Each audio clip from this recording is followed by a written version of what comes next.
Hi guys, I apologise if my stage of a room looks a tiny bit messy than it does. Well, I got a good explanation. I had to rush as quickly as I could because I need to tell you guys something that is hugely important. And it involves an update. A very big update. I was planning to do an update for a very long time, but I figured that I don't know how I was going to plan to do it, really, to be honest. So I thought I just might as well go with the flow. Anyway, hi guys, and I know I said this before, but I said something that I probably didn't mention. So if you are old friends, then a big huge welcome to you, but if you are new to this channel, then a massive welcome to you guys. In today's video, it's all about the bus travel yet again.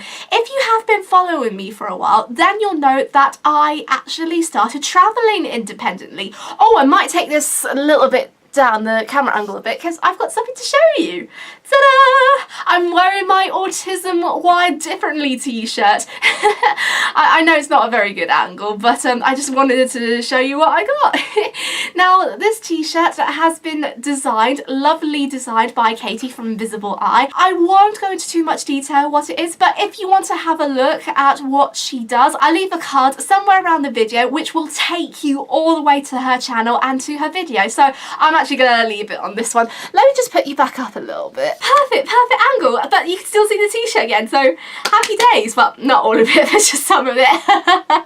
So I'm sorry I had to change the camera angles a bit. Anyways, like I was saying before, if you are a regular viewer to my channel, then you'll know that nearly a month ago I started travelling independently for the very first time on one of my local buses. And I haven't been doing updates lately, which is very naughty of me. But the reason why I wanted to do this update is because I experienced a very interesting day. And by that I mean super interesting. And that involved a lot of spanner in the works.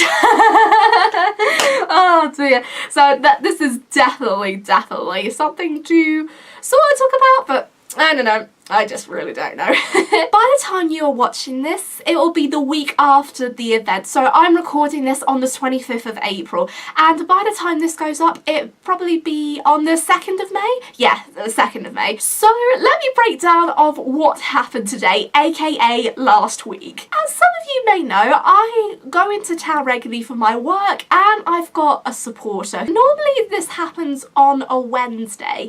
And on a Wednesday, this is the very first day I go to take the bus. So far, it has been a really smooth journey. The times that I normally go to for work and to my supporter, they're very quiet, so that is really good. And also, there's not many people on the buses. Most of the buses I use are a little bit diverted or delayed, but I'm completely used to it because it happens every single time. So I've gotten used to it by now, to be honest. But what I didn't expect, and this is really surprising, what I didn't expect was the very interesting circumstances that happened. And the circumstances that happened involved a lot of things that I really do not like. And to be honest, I nearly had a breakdown. Not a meltdown, because I'm normally someone who doesn't have meltdowns, but I just got so panicky. I thought, no, I really need to get off the bus straight away. So what happened was that I went on my bus as very usual, and bearing in mind this was a very rainy day, and the rain did not really help because once I got on the bus I saw that the bus I went on was nearly full. So what I did was I scanned around to find a front seat, which I did beside the window, and for a few seconds I was very happy. But then, this is where it really started. I had two strangers sitting next to me, and I'm normally a person who likes to have a little bit of space on the seats. And having people sit next to me, even if it's people I know, they always tend to make me feel uncomfortable. To distract myself, I listened to some music and just looked towards the window. And that's when it got a lot worse. And what happened next was really something I didn't expect. And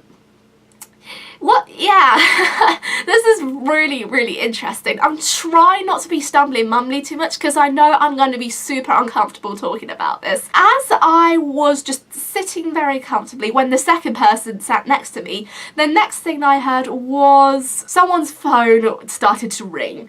And I thought at first it was someone playing their music loudly because it was at max volume high. And it just got me really irritated. And then when the music stopped and she went, hello, I thought, oh, thank God it's over. Luckily, this only lasted for about 2 minutes, and then I just had a bit of a chill a little bit and just listening to some music. And then the next thing that happened was a family of 3 actually came onto the bus. So there was a mum, a toddler and a baby. And when the mum actually settled down onto one of the seats that was next to me, the baby just started screaming, and I thought, oh no. And normally I'm sort of okay with children crying, but when it comes into tight enclosed spaces, no, I'm not okay. But luckily the screaming only lasted for about a few seconds, and the mum tried to calm the baby down, and I thought, oh thank goodness, that's really, really better. And then the bus started getting claustrophobic again with more people coming on, and it came almost to the point where there was no room on the bus at all. And by that point I got really, really anxious. And the first thing that I thought was to get out of that bus ASAP. And what I did is that I stopped the bus, I hopped off at the stop just before the stop I was meant to get off. And it was at that point I decided to take a little bit of walk just to help me calm down. And I was alright within a few minutes, so which was fine. There was no crying, there was no screaming, or my meeting with my supporter went ahead, and that was completely fine. And then another spanner in the works happened, because just before I came home I popped into the local shops just to get some snacks for lunch because I hadn't eaten anything that day. And I looked at the bus timetable on my app, and I found that there was one bus that was actually going to my house, let's just say about 2:30, and I waited for the bus just for a little bit, and by the time that bus was there, I actually hopped onto the bus, and the bus driver asked me, where are you going to? And I told him where I was going, and he said, oh no, this bus is not stopping here. And I thought, what? I thought it originally stopped there. And he went, no, sorry, you're gonna have to get the next bus. And I thought, okay. I didn't argue and I didn't do anything because there's no point in arguing too much and it's gonna be wasting everyone's time. So what I did was I went to the local coffee shop and just to have a sit down and have a drink whilst I was waiting for the next bus. And when I looked on the bus app again, the time that the next bus was to come was about 11 minutes past 3, and it wasn't the same bus that I hopped onto, but I just thought, yeah, let's just go with the flow. But then something strange really happened, and I was about in the cafe for about 10 to 15 minutes, and normally the same bus where I hopped on then hopped off to doesn't really come until like half an hour, 35 minutes.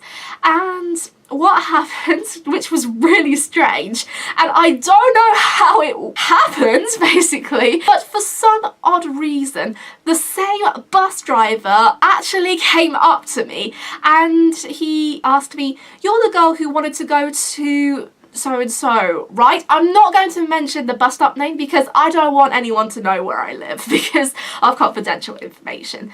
And I said, yes, I am. And he said, come on, come up onto the bus, I can take you home. And I thought that was really sweet of him. I don't know if he actually stayed at the bus stop because of technical difficulties, or maybe he just went on a very quick round to go back again. The bus driver actually found where I was and he actually invited me to hop on board, even though he said before that his bus doesn't go to the actual destination. And I thought that was really, really kind of him to do so. And by the time I came back home, I felt so relieved and so happy. Unfortunately, I couldn't get the bus driver's name, but if I see him again, I really wanted to thank him for all his kindness, and I hope to bump into him again sometime soon.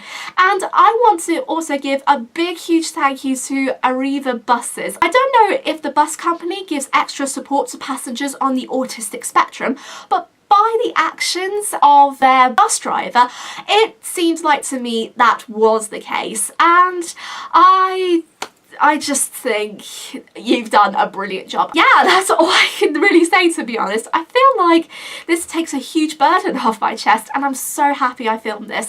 So I'm going to be drawing this video to a close. I'm sorry, it's a little bit long, about nearly 20 minutes long, but hopefully I should cut it down really, because I know I had a few hiccups. If you would like to know more about bus travel and what it's like, in my perspective, to travel on the bus on the autistic spectrum, I left cards somewhere around the video, and if you want to watch one of them, you can always go back at any time and just click on the links. And that's all I can say really, to be honest. I don't know if I'll be doing another update at some point, but if I do, then I'll let you guys know. And also, I apologise for the sunlight. I've actually tried to close the curtains, but it's not working. So until then, guys, I hope you have a wonderful day, whether it's the morning, afternoon or evening. And remember, keep on dreaming and never stop believing. I'll see you very soon. Bye bye.